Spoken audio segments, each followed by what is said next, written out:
Boa noite, irmãos. Que a graça e a paz do nosso Senhor Jesus estejam com todos.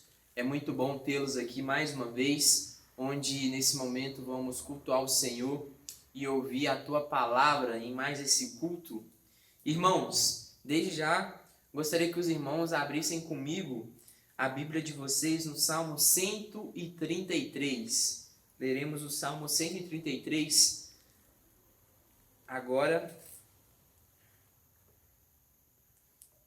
Um cântico de Davi, Salmo 133, amém? Vou começar a ler então, irmãos.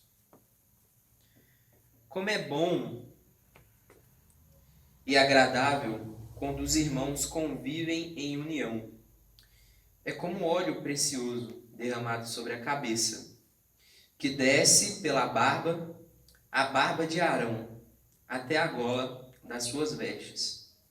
É como o orvalho do Hermon, quando desce sobre os montes de Sião.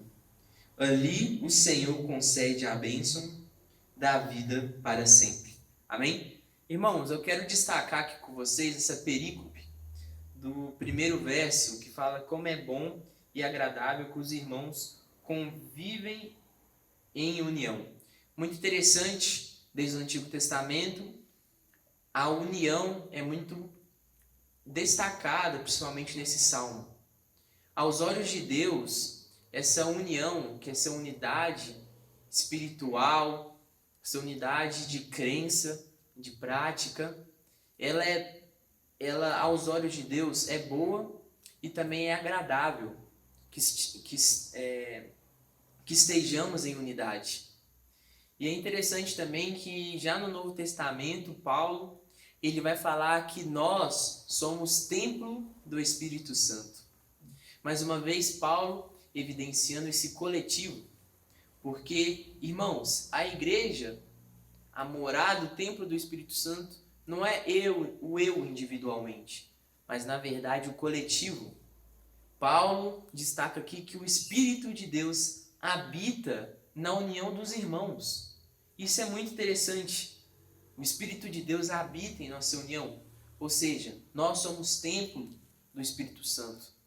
Irmãos, agora nesse contexto que estamos vivendo da pandemia, talvez alguns dos irmãos estejam pensando, ainda mais hoje que estamos voltando, né, com a nossa presencial, a igreja semipresencial, né? Então alguns irmãos podem pensar, nossa, agora sim estaremos em união, agora sim seremos igreja.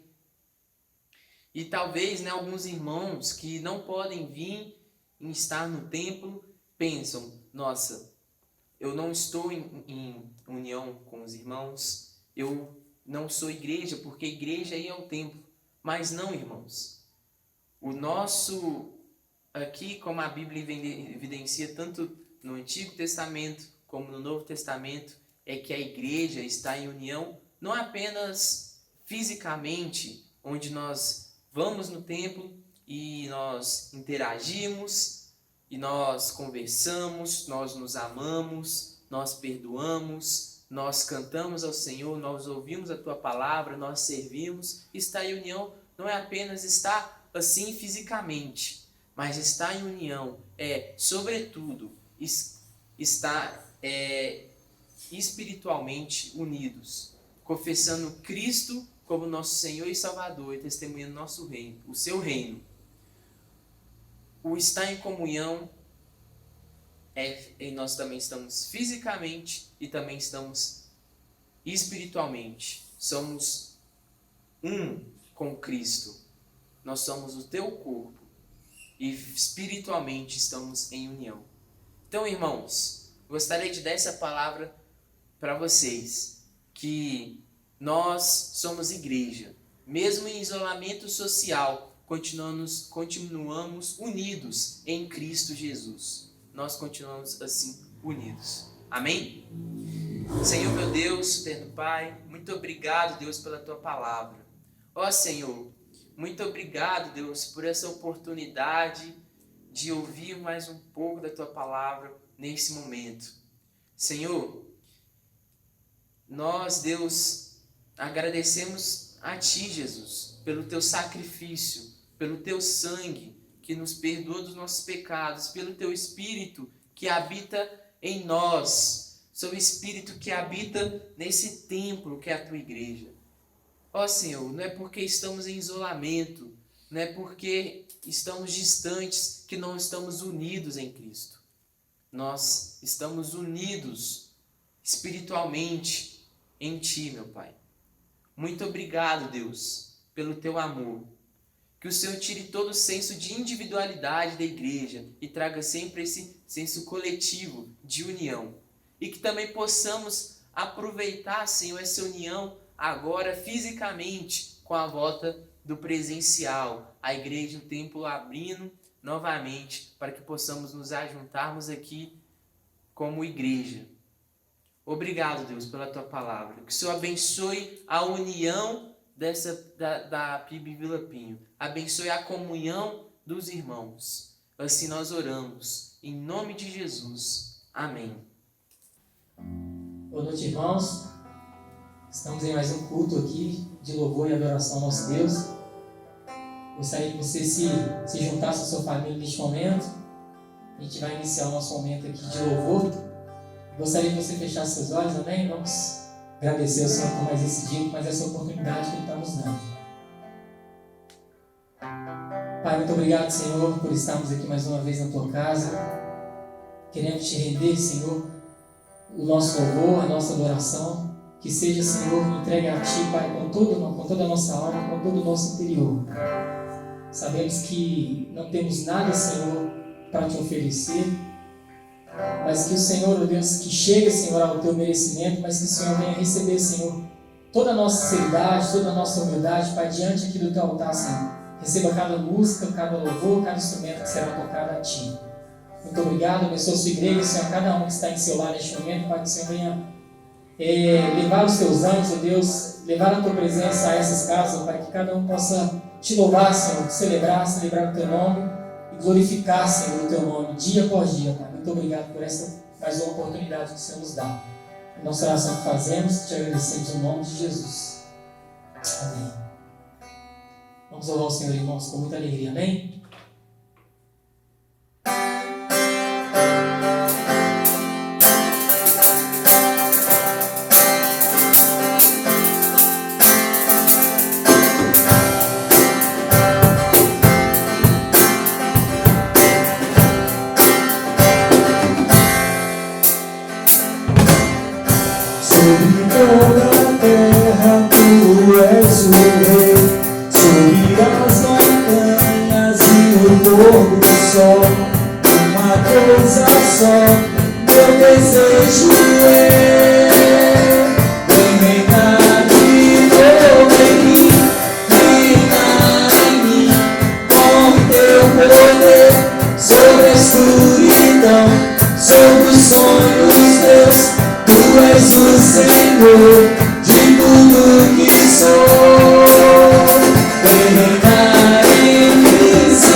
Vem reinar em mim, Senhor.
Essa casa é sua casa, nós deixamos ela pra você, Jesus.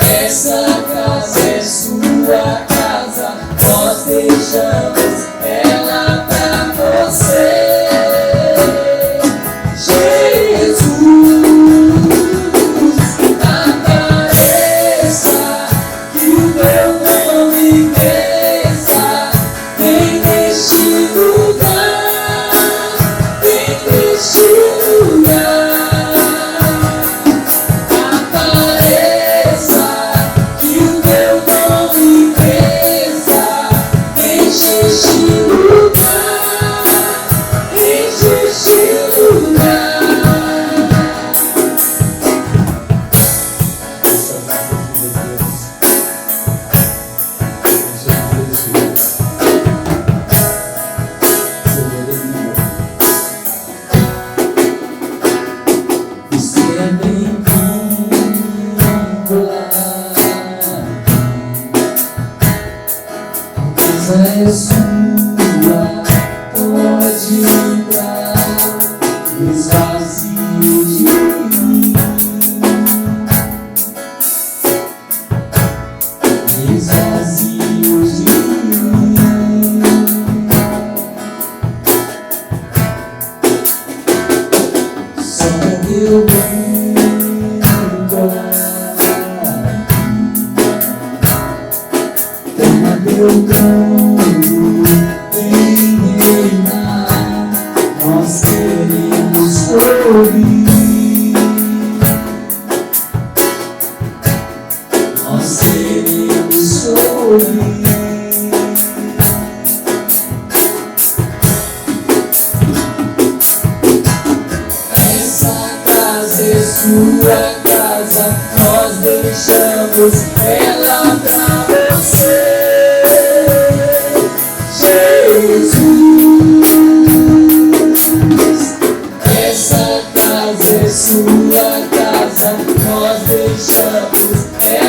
pra você, Jesus.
Através dessa canção, querido, eu gostaria de abençoar você, sua família, seus filhos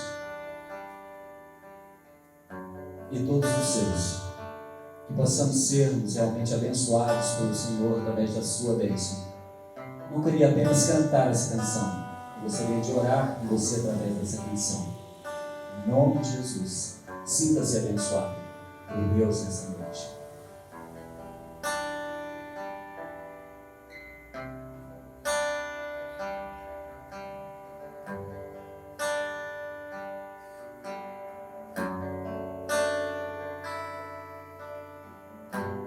Que o Senhor te abençoe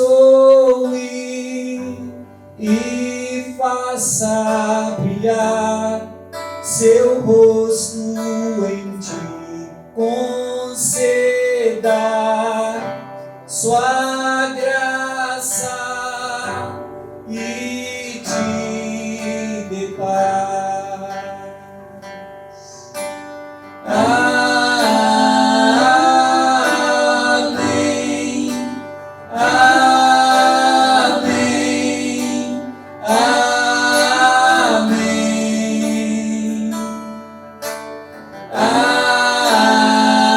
amém, amém, amém, amém. Senhor Deus, te abençoe e faça brilhar teu rosto em ti, conceda sua graça e te dê paz.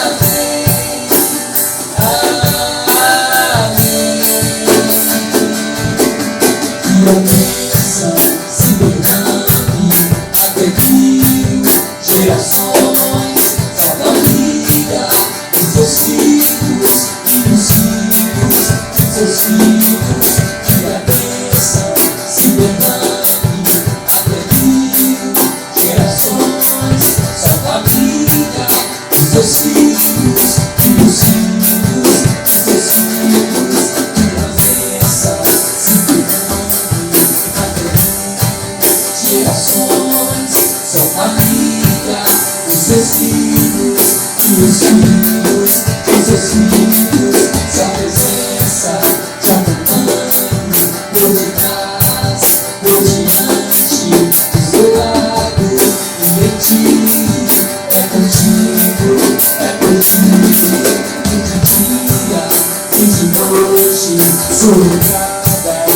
saída.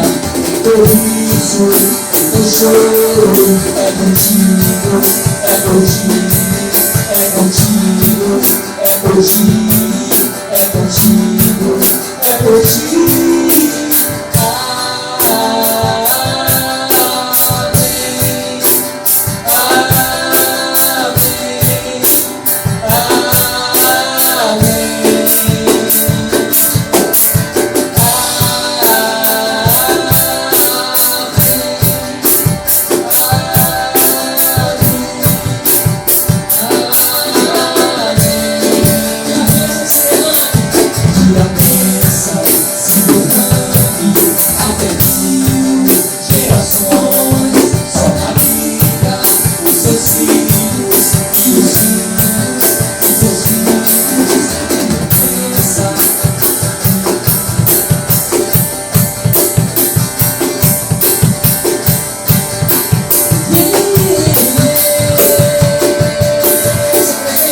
Sua presença te acompanhe por detrás, por diante, do meu lado e em ti. É contigo, é por ti, dia e de noite, sua entrada e saída. Por isso, o choro é contigo, é por ti, é contigo, é por ti. É contigo, é contigo. Amém, amém, amém, amém,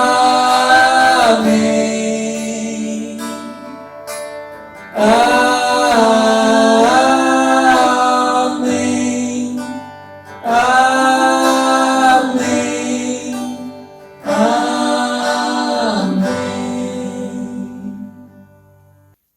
Irmãos, boa noite, graça e paz. Bom, muita alegria poder participar desse tempo de louvor, de gratidão ao Senhor, através dos hinos cantados. E agora é tempo de meditarmos na palavra do Senhor, meditarmos no que as Escrituras elas têm a nos dizer. E diante disso, eu quero convidá-lo a abrir a sua Bíblia em Apocalipse 1. Nós leremos do verso 9 ao 13. Apocalipse 1, do verso 9, até o 20, ok? Perdão, não é até o 13, até o verso 20. Ok, e vai dizer assim pra gente: eu, João, irmão e companheiro de vocês no sofrimento, no reino e na perseverança em Jesus Cristo, estava na ilha de Patmos por causa da palavra de Deus e do testemunho de Jesus Cristo. No dia do Senhor, achei-me no Espírito e ouvi por detrás de mim uma voz, como de trombeta, que dizia: escreva num livro o que você vê e envie a estas 7 igrejas: Éfeso, Esmirna, Pérgamo, Tiatira, Sardes, Filadélfia e Laodiceia. Voltei-me para ver quem falava comigo. Voltando-me, vi 7 candelabros de ouro. E entre os candelabros alguém semelhante a um filho de homem, com uma veste que chegava aos pés e um cinturão de ouro ao redor de seu peito. Sua cabeça e seus cabelos eram brancos como a lã, tão brancos quanto a neve, e seus olhos eram como chamas de fogo. Seus pés eram como bronzes numa fornalha, ardente, e sua voz como o som de muitas águas. Tinha em sua mão direita 7 estrelas, e de sua boca saía uma espada afiada de 2 gumes. Sua face era como o sol, quando brilha em todo o seu fulgor. Quando vi, caí aos seus pés como morto. Então ele colocou sua mão direita sobre mim e disse: não tenha medo, eu sou o primeiro e o último. Sou aquele que vive. Estive morto, mas agora estou vivo para todo sempre. E tenho as chaves da morte e do Hades. Escreva, pois, a estas coisas que você viu, tanto as que estão presentes como as que acontecerão. Este é o mistério das 7 estrelas que você viu em minha mão direita e a dos 7 candelabros. As 7 estrelas são os anjos das 7 igrejas e os 7 candelabros são as 7 igrejas. Até aqui. Bom, irmãos, os anos mais sombrios da igreja, os anos de perseguição da igreja haviam chegado. Nós começamos a observar esse contexto de Apocalipse em um contexto de perseguição. Então nós conseguimos concluir que os anos mais sombrios da igreja haviam chegado. Os anos áureos das perseguições aos cristãos do primeiro século haviam chegado em seu ápice. Desde que Nero, com 17 anos de idade, tornou a ser imperador de Roma. E para entendermos, Nero era um homem devasso, Nero era um homem mau, Nero era um homem que detinha em seu coração todo tipo de maldade. Nero era um homem mau, porque com apenas 10 anos ele foi capaz de matar sua própria mãe. E também ele assumiu o governo após matar sua mãe no ano 54 depois de Cristo. E mais tarde, no ano 64, ele mesmo colocou fogo na cidade de Roma. Simplesmente com a ambição, simplesmente com o desejo que havia em seu coração, em seu íntimo, de ter uma Roma mais pujante, uma Roma mais bela, uma Roma mais poderosa. Então ele decide colocar fogo na cidade de Roma.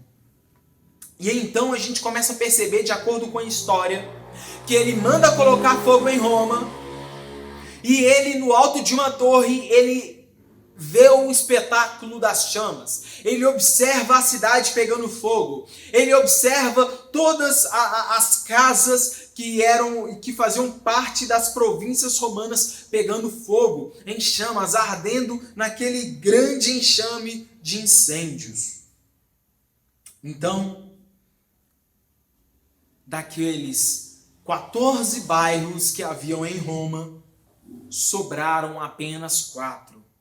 E 10 foram completamente destruídos pelas chamas. E como não se bastasse, Nero, por ter sido um homem mau, por ter sido um homem devasso, Nero ele busca então um álibi. Nero ele procura alguém para colocar culpa. E então, desses 14 bairros que sobravam, desses 14 bairros que haviam e que foram vítimas desse incêndio causado por Nero, apenas 4 sobraram, como havia dito. E desses 4 bairros que sobraram, eles eram extremamente povoados por judeus e cristãos. E então, para encontrar um álibi, um culpado do incêndio, Nero ele coloca a culpa do incêndio nos cristãos e judeus. E então começa-se uma grande perseguição aos cristãos. Começa a partir daí uma intensa carnificina para com os cristãos daquela época. Alguns historiadores vão dizer que faltaram cruzes, faltaram madeiras para cruzes, para pendurarem os corpos dos cristãos devido a essa intensa perseguição. Então, judeus e cristãos nessa época, no ano 64, foram brutalmente assassinados e mortos.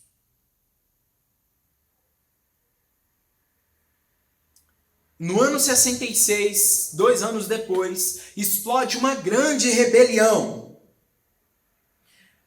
Uma rebelião em Cesareia Marítima, em que os judeus eles se rebelam completamente com o Império Romano. E diante desse cenário, o Império Romano ele envia o general Tito para poder contornar essa situação. No ano 66, 2 anos após o incêndio em Roma. E então, ele consegue ter um controle ameno. Mas, irmãos, aquela época estava polvorosa. E logo mais tarde, 2 anos depois, no ano 68, mais uma vez, o Senado ele depõe contra o atual imperador Nero. E então Nero, como era um homem devasso, um homem louco, ele se mata. Ele tira a sua própria vida. E 2 anos mais tarde, no ano 70 depois de Cristo, houve então uma grande rebelião em Israel. E essa rebelião ela estava incontrolável, ela estava indomável.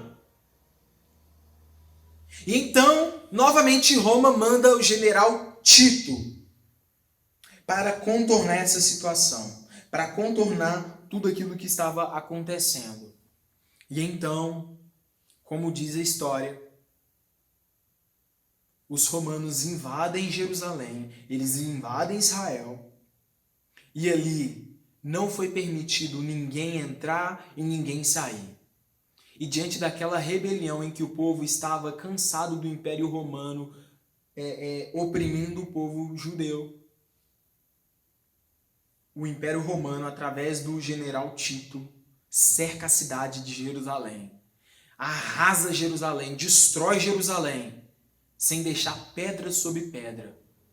Eles destroem o templo de Jerusalém, cumprindo também uma profecia de Jesus acerca do templo, que o templo ele seria destruído.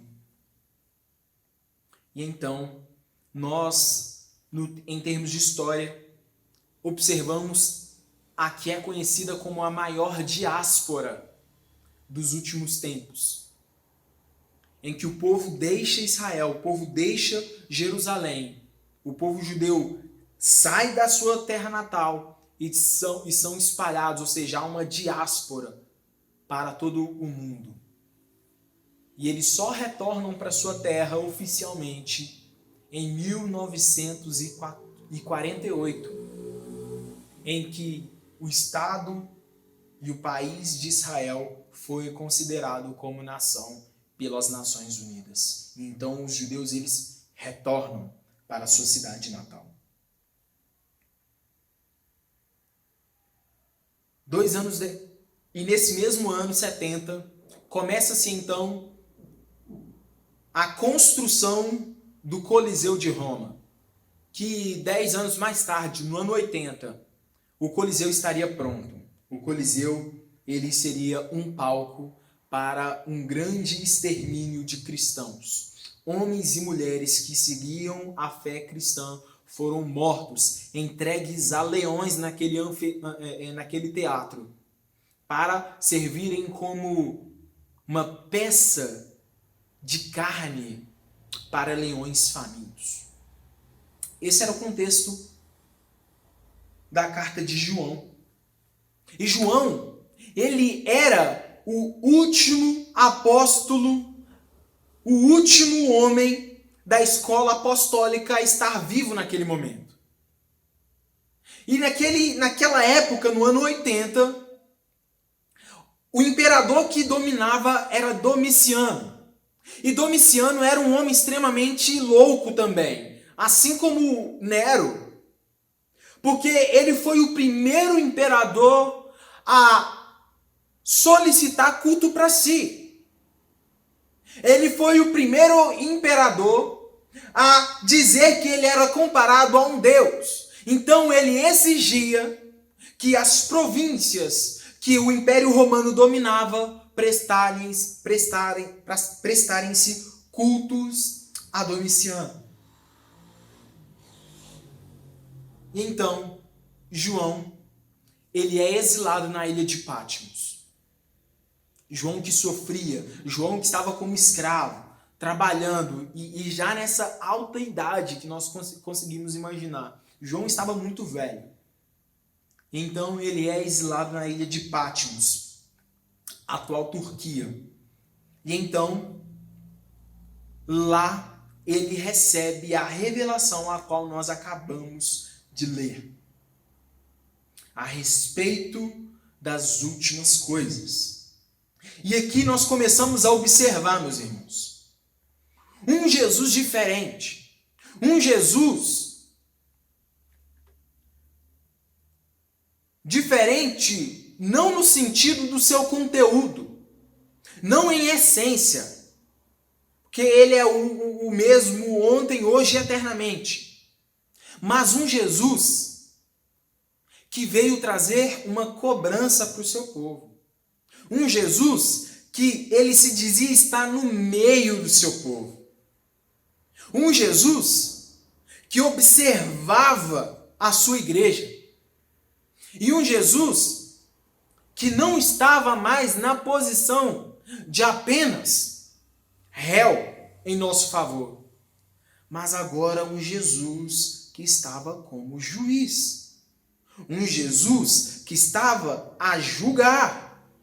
Um Jesus que estava decretando juízo ao povo. E ele pede para que João escrevesse essa carta às 7 igrejas da Ásia Menor, que atualmente lá é a atual Turquia. E aqui a gente começa a perceber algo interessante. Porque João ele não consegue se conter, porque vai dizer aqui que João ele estava numa caverna e ele foi encontrado no dia do Senhor. E esse dia do Senhor provavelmente era no domingo. Então ele tem um encontro com o Senhor e ele recebe essa revelação. E essa revelação era os escritos, era as ordenanças de Jesus para trazer as 7 igrejas da Ásia. Foi o que nós acabamos de ler, foi o que nós refletimos. E ele diz aqui, escreve, pois, essas coisas, no verso 19, que você viu, tanto as que estão presentes como as que acontecerão. Este é o mistério das 7 estrelas que você viu em minha mão direita e dos 7 candelabros. As 7 estrelas são os anjos das 7 igrejas. E os 7 candelabros são as 7 igrejas. O que Jesus está querendo dizer é que ele está no meio da sua igreja. O Senhor, ele conhece quem é a igreja. O Senhor, ele conhece quem são dele. E a instrução que ele está querendo trazer aqui para essas 7 igrejas, eu quero me atentar a apenas uma. E é a igreja de Éfeso. E eu quero conversar sobre algumas verdades aqui desse texto. E ele vai dizer ao anjo, capítulo 2, verso 1. Ao anjo da igreja em Éfeso, escreva: estas são as palavras daquele que tem as 7 estrelas em sua mão direita e anda entre os 7 candelabros de ouro. Conheço as suas obras e o seu trabalho árduo e a sua perseverança. Sei que você não pode tolerar homens maus, que pôs à prova os que dizem ser apóstolos, mas não são. E descobriu que eles eram impostores. Você tem preservado o seu e suportado o sofrimento por causa do meu nome e não tem desfalecido. Contra você, porém, tenho isto: você abandonou o seu primeiro amor. Lembre-se de onde caiu, arrependa-se e pratique as obras que praticava no início. Se não se arrepender, virei a você e tirarei o seu candelabro do seu lugar. Mas há uma coisa a seu favor. Você odeia as práticas dos nicolaítas, como eu também as odeio. Aquele que tem ouvidos ouça o que o Espírito diz às igrejas. Ao vencedor darei o direito de comer da árvore da vida que está no paraíso de Deus. E aqui nós começamos a perceber a primeira igreja que recebe a carta, e eu vou me atentar e focar simplesmente nessa, é a igreja de Éfeso. E Éfeso foi uma igreja peculiar e que recebe uma crítica do Senhor um tanto também quanto dura.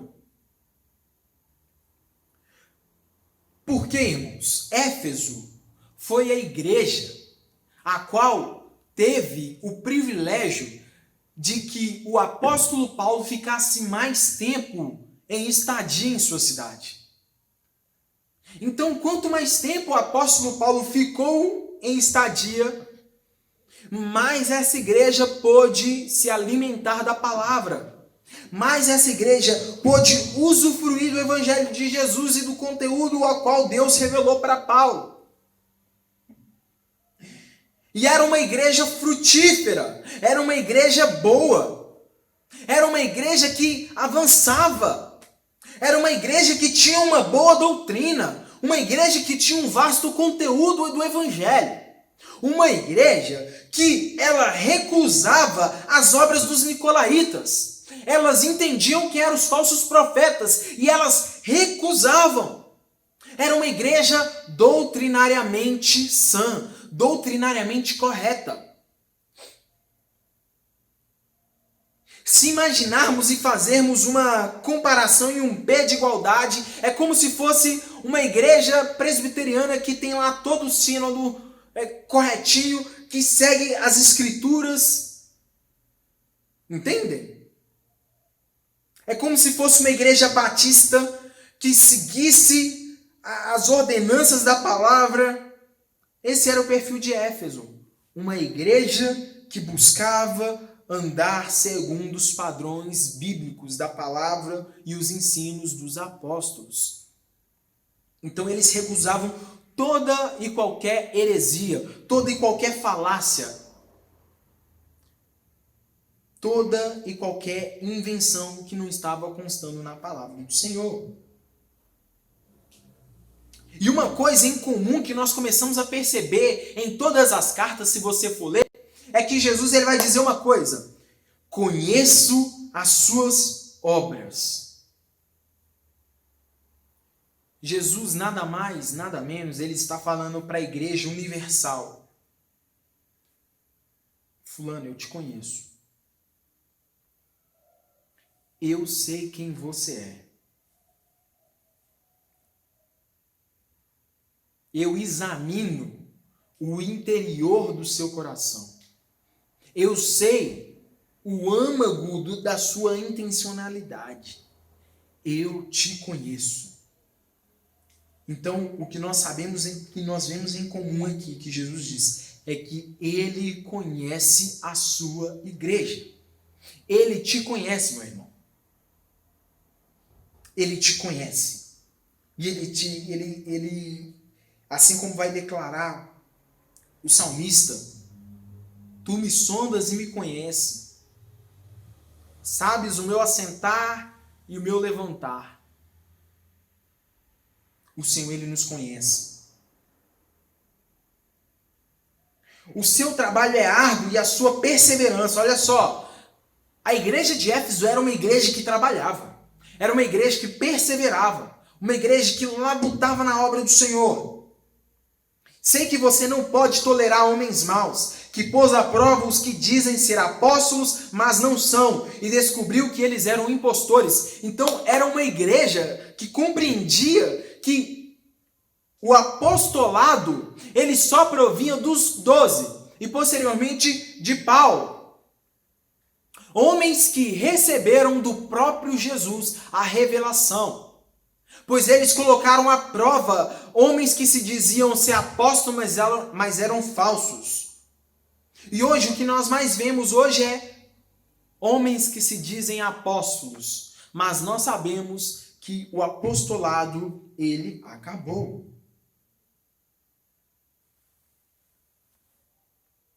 E aí nós percebemos que era uma igreja rigorosamente bíblica, uma igreja rigorosamente doutrinada. Sei que você não pode tolerar homens maus, então provavelmente eles não toleravam as injustiças. Você tem perseverado e suportado o sofrimento por causa do meu nome e não tem desfalecido. Aqui mais uma evidência de que era uma igreja que tinha uma força e uma convicção na sua fé. Uma força e uma convicção no que cria. Isso é importante para a gente. Convicção e certeza do que cremos. Porém, irmãos, nós observamos uma crítica ao Senhor e que ela é extremamente aplicável em nossos corações. Éfeso era uma igreja doutrinariamente bíblica. Ela desprezava as obras dos nicolaítas. Ela era uma igreja que não suportava homens maus, que colocou à prova homens que se diziam ser apóstolos e não eram, ok? E era uma igreja que lutava e perseverava pelo Evangelho de Jesus. Eis aí a igreja perfeita, não é mesmo? A igreja modelo, a igreja padrão a ser seguido. Porém, Jesus, ele diz algo sério e que eu quero que reflitamos nessa noite. No verso 4, ele vai dizer do capítulo 2. Mesmo, Éfeso, com todas essas qualidades, com tudo isso que você possui, e que isso é bom, não estou criticando isso, isso é bom. Mesmo com todas essas qualidades, Éfeso, contra você, verso 4, porém tenho isto: você abandonou o seu primeiro amor. Aqui havia o grande impasse da igreja de Éfeso, irmãos. A igreja de Éfeso, ela perdeu o primeiro amor. Ela havia perdido o amor. E o que o amor ele significa? O amor ele significa a chama acesa em nossos corações. O amor ele significa que as obras que Éfeso estava fazendo, não estava fazendo com o mesmo amor das primeiras experiências com o Senhor. Eles não aproveitavam mais.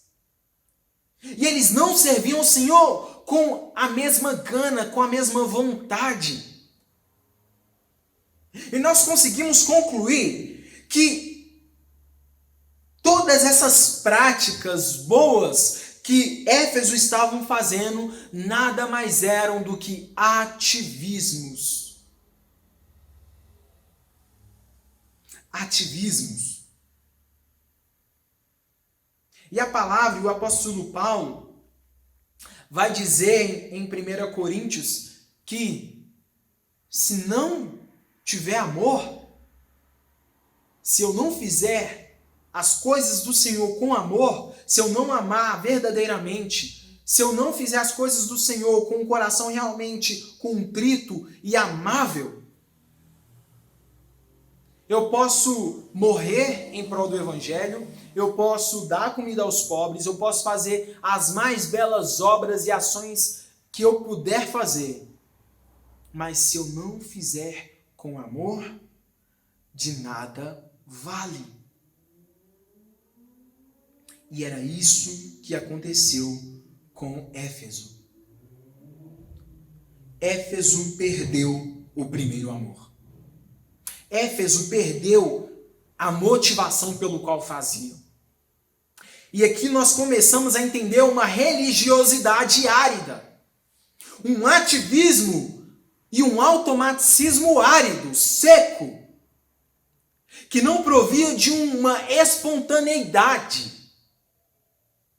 mas provinham de ações forçadas, com base simplesmente em métodos aprendidos.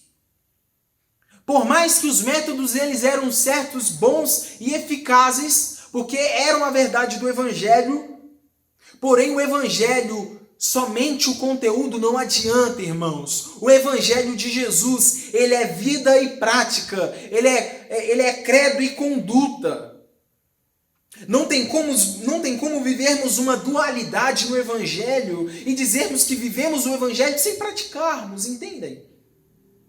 E quando nós não vivemos o Evangelho de uma maneira prática, isso significa que nós não temos o amor.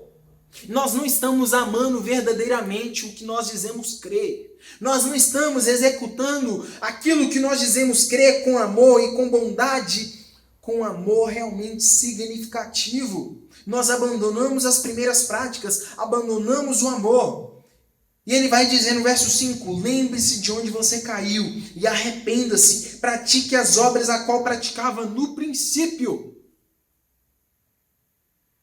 E aí você pode pensar, e eu quero que você reflita, como era o seu relacionamento com o Senhor no princípio do seu caminhar com Ele, no princípio da sua trajetória cristã. Quanto tempo você dedicava lendo a palavra de Deus? Quanto tempo você dedicava fazendo a obra do Senhor, não com pesar, não como uma obrigação, mas com prazer e com um coração grato e alegre?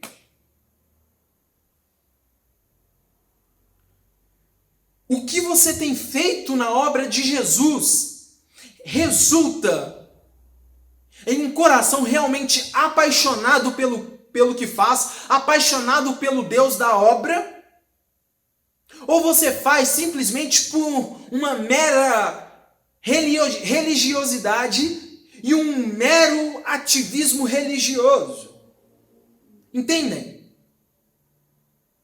A fé verdadeira em Jesus, ela não consiste em ativismo, mas ela consiste em uma fé consciente, atuante pelo amor.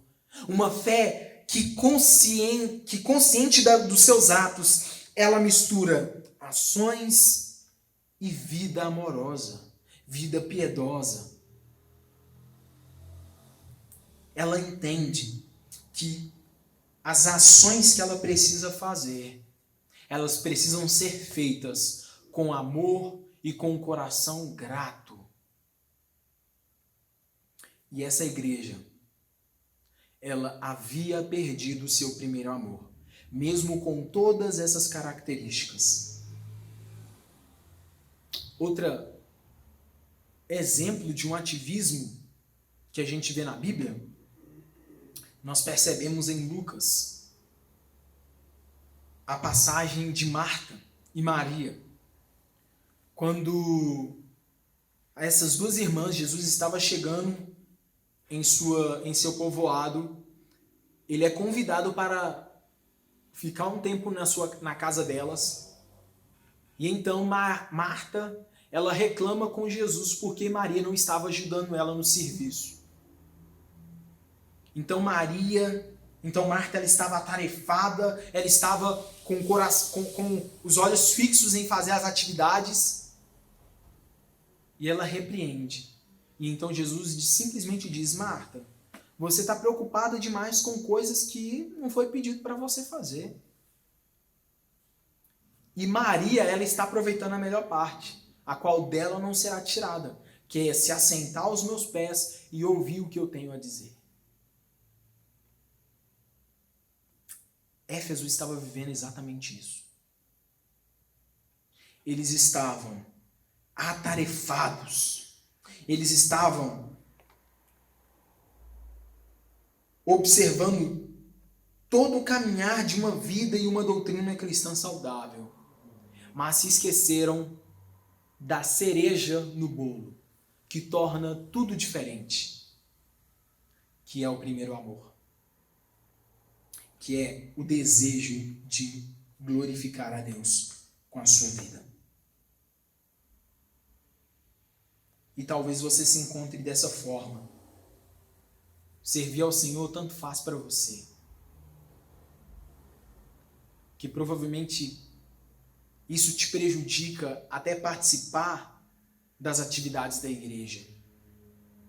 Te impede de participar com mais ativismo nas atividades da igreja, mas não simplesmente como um ativismo árido, mas como um ativismo regado de amor, entendendo que há sentido no que você está fazendo.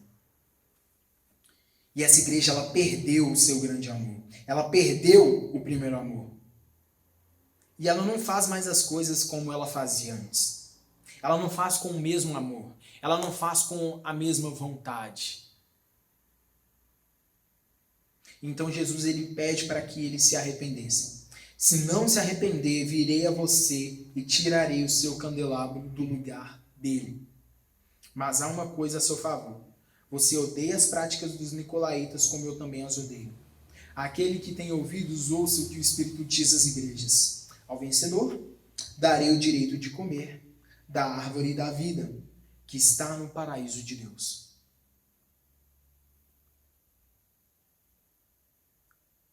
Talvez você se encontre exatamente da maneira como Éfeso estava. Perdeu o primeiro amor. A forma como age já não exala o amor das primeiras práticas. Mas hoje Jesus, ele te convida, através da sua palavra, do seu evangelho, que sem amor nada vai adiantar. Isso serve para tudo em nossas vidas. Não adianta você entrar em uma profissão simplesmente pelo salário.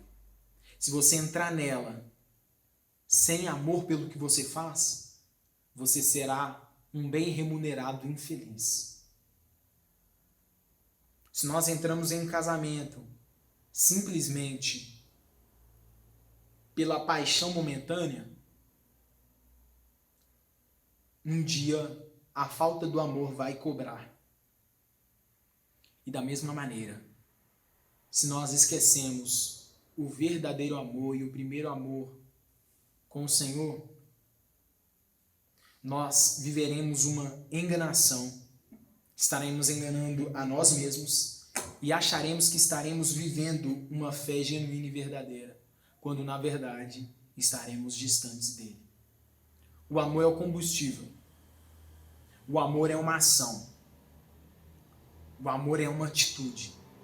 E essa atitude, ela nos convida a dar, não parcialmente, a nossa vida, mas dar a nossa vida por completo, de uma maneira integral e de uma maneira sem pesar. Então, o meu convite a você é que você possa entender essa palavra, entregar o seu tudo e não só o seu parcial. Que você possa retroceder e ver onde você caiu. E amar ao Senhor de todo o seu coração. Pois esse é o mandamento do Senhor. Que Deus nos abençoe e que essa mensagem ela possa ecoar em nossas vidas e que voltemos ao nosso primeiro amor. Irmãos, estamos chegando agora ao fim desse culto e quero deixar alguns avisos para a igreja. O primeiro deles é que quarta-feira, às 8 horas, teremos nosso estudo bíblico online. O nosso estudo bíblico na quarta-feira continua online pelos aplicativos de videoconferência. No próximo domingo, a EBD dos adultos, às 9 horas, no templo da igreja. É importante que, se você deseja vir, você avise o pastor que você deseja vir, que você também deseja trazer um amigo, um parente, um familiar, para que possamos colocar seu nome e o nome deles na lista. Assim também é válido para os jovens, que a EBD será domingo também às 10h30 da manhã. Na parte da tarde, teremos aqui a igreja aberta para a entrega dos dízimos e as ofertas. E à noite teremos o nosso culto presencialmente às 7h30. Amém? Que a graça e a paz do nosso Senhor Jesus estejam com todos, hoje e sempre. Amém.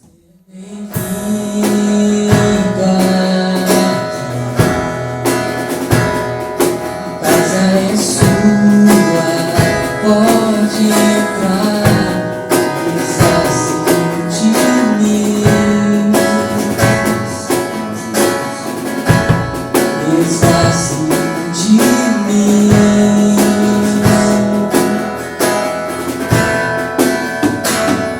Sopra teu vento aqui,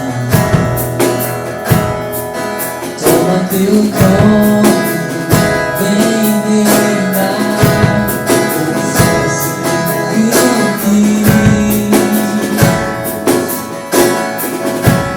nós queremos te ouvir.